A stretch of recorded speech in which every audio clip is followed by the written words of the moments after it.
विधानसभा चुनाव से पहले जहां इंडिया गठबंधन में खींचतान की खबरें आ रही थीं, वहीं अब ऐसा लग रहा है कि एनडीए में भी सब कुछ ठीक नहीं है। केंद्रीय मंत्री जीतन राम मांझी के बयान से तो यह संकेत मिल रहा है। दरअसल जहानाबाद में एक रैली के दौरान मांझी का दर्द छलका था। झारखंड के बाद अब दिल्ली में चुनाव में एक भी सीट नहीं मिलने से उन्होंने यह कहा कि हमें धोखा दिया गया, लेकिन बिहार विधानसभा चुनाव में यह धोखा नहीं चलने वाला। मांझी के बयान के बाद बिहार की राजनीति में बवाल मच गया है। सोमवार को इस पर अलग अलग दलों की ओर से प्रतिक्रिया आई है। जदयू नेता नीरज कुमार ने कहा कि मांझी का अपमान कौन कर सकता है, एनडीए में औकात दिखाने की जरूरत नहीं।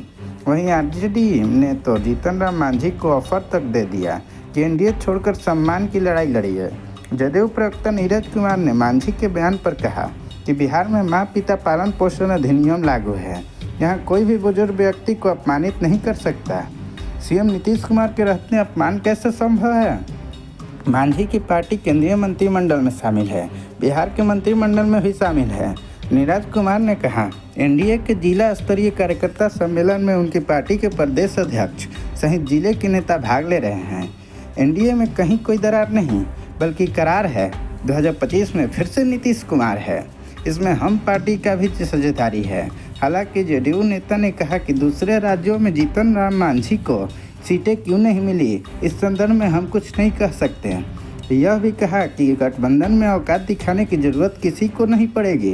बीजेपी ने जीतन राम मांझी और उनकी पार्टी को एनडीए का परिवार कहा है।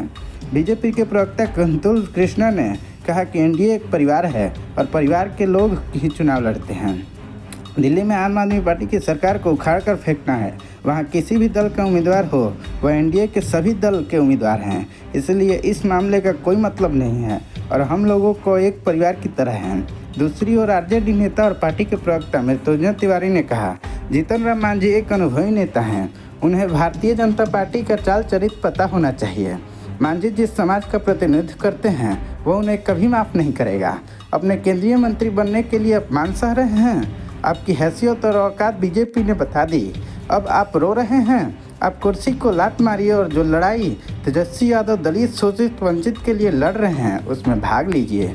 जीतन राम मांझी ने के महागठबंधन में आने के सवाल पर मृत्युंजय तिवारी ने कहा कि लालू यूनिवर्सिटी से ही जीतन राम मांझी निकले हैं।